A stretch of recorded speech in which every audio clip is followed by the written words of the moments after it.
Hello' sir বাইদেউসকল, তোমালোকৰ আজিৰ কেইটামান পেডাগজিৰ কুৱেশ্যন লৈ আহিছোঁ। কুৱেশ্যনকেইটা ভালকৈ চাই যাব। তো প্ৰথম কুৱেশ্যন আছিলে D2ৰ সম্পূৰ্ণ ৰূপ হৈছে কি? অপশ্যন এত আছে ডাইগজটিক, অপশ্যন বিত আছে ডাইগজটিক, চিত আছে ডিয়েট, ডিত আছে ডিজায়াৰেট। তো ইয়াৰ শুদ্ধ উত্তৰ হ'ব option A is the correct answer, diagnostic. Next question হৈছে তলৰ কোনটো নিদানমূলক শিক্ষাৰ শ্লোগান?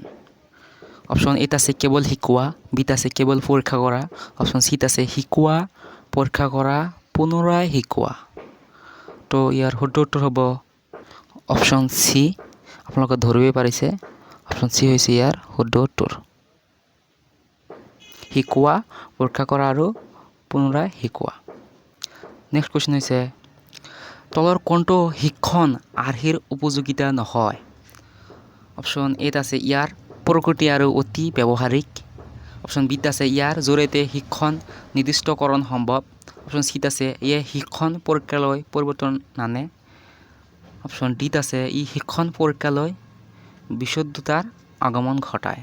তো ইয়াৰ শুদ্ধ উত্তৰ হ'ব অপশ্যন চি, ইয়ে শিক্ষণ প্ৰক্ৰিয়ালৈ পৰিৱৰ্তন নানে।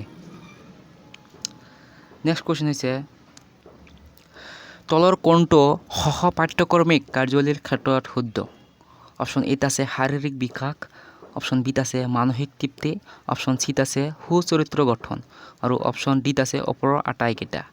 তো শাৰীৰিক বিকাশ এইটো নহ'ব, অপশ্যন বিত আছে মানসিক তৃপ্তি এইটোও নহ'ব, তো অপশ্যন চিত আছে সুচৰিত্ৰ গঠন এইটো নহ'ব। তো শুদ্ধ উত্তৰ হ'ব অপশ্যন ডি, মানে ওপৰৰ আটাইকেইটা। সহপাঠিক কাৰ্যাৱলীৰ ক্ষেত্ৰত ওপৰৰ আটাইকেইটা শুদ্ধ লাগে। তো ইয়াৰ শুদ্ধ উত্তৰ হ'ব অপশ্যন ডি। নেক্সট কুৱেশ্যন হৈছে তলৰ কোনখন বিদ্যালয়ৰ মানৱ সম্পদ হৈছে শিক্ষক, শিক্ষাৰ্থী, কৰ্মচাৰীসকল, ঘৰ দুৱাৰ? তো অপশ্যন বি হৈছে ইয়াৰ শুদ্ধ উত্তৰ, শিক্ষাৰ্থী। শিক্ষাৰ্থী হৈছে বিদ্যালয়ৰ মানৱ সম্পদ। নেক্সট কুৱেশ্যনলৈ আগবাঢ়ি আছোঁ। কাৰ্ল ইয়ুঙে মানুহৰ প্ৰকৃতিৰ ওপৰত ভিত্তি কৰি ব্যক্তিত্বক দুটা ভাগত ভাগ কৰিছিল। সেই দুটা ভাগ কি কি? অপশ্যন এত আছে বহুমুখী আৰু অন্তৰ্মুখী, অপশ্যন বিত আছে সচেতন আৰু অসচেতন, অপশ্যন চিত আছে চিন্তিত আৰু আনন্দিত, অপশ্যন ডিত আছে বুদ্ধিমান আৰু মূৰ্খ। তো ইয়াৰ শুদ্ধ উত্তৰ হ'ব অপশ্যন এ, বহুমুখী আৰু অন্তৰ্মুখী। কাৰ্ল ইয়ুঙে মানুহৰ প্ৰকৃতিৰ ওপৰত ভিত্তি কৰি এই দুটা ভাগত ভাগ কৰিছিল। তো নেক্সট কুৱেশ্যন হৈছে ব্যক্তিগত বৈষম্য প্ৰধানকৈ নিৰ্ভৰ কৰে কিহৰ ওপৰত?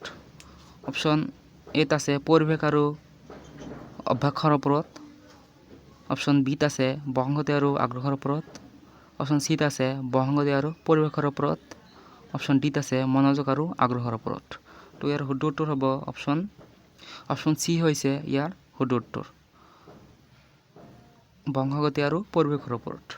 নেক্সট কুৱেশ্যন হৈছে ব্যক্তিগত বৈষম্যৰ অৰ্থ হ'ল দুজনৰ মাজত থকা সাদৃশ্য, দুজনৰ মাজত থকা বৈসাদৃশ্য, আৰু অপশ্যন চিত আছে বহুজনৰ ব্যক্তিত্বৰ মিলন, অপশ্যন ডিত আছে এটাও নহয়। তো ইয়াৰ শুদ্ধ উত্তৰ হ'ব option B, option B is a correct answer, দুজনৰ মাজত থকা বৈসাদৃশ্য। নেক্সট কুৱেশ্যন হৈছে আগ্ৰহৰ ইংৰাজী প্ৰতিশব্দ ইণ্টাৰেষ্টৰ উৎপত্তি ক'ৰ পৰা হৈছিল? অপশ্যন এত আছে লেটিন ভাষাৰ পৰা, অপশ্যন বিত আছে গ্ৰীক ভাষাৰ পৰা, অপশ্যন চিত আছে ইটালী ভাষাৰ পৰা, অপশ্যন ডিত আছে ইংৰাজী ভাষাৰ পৰা। তো ইয়াৰ শুদ্ধ উত্তৰ হৈছে লেটিন ভাষাৰ পৰা, option A is the correct answer. Next question হৈছে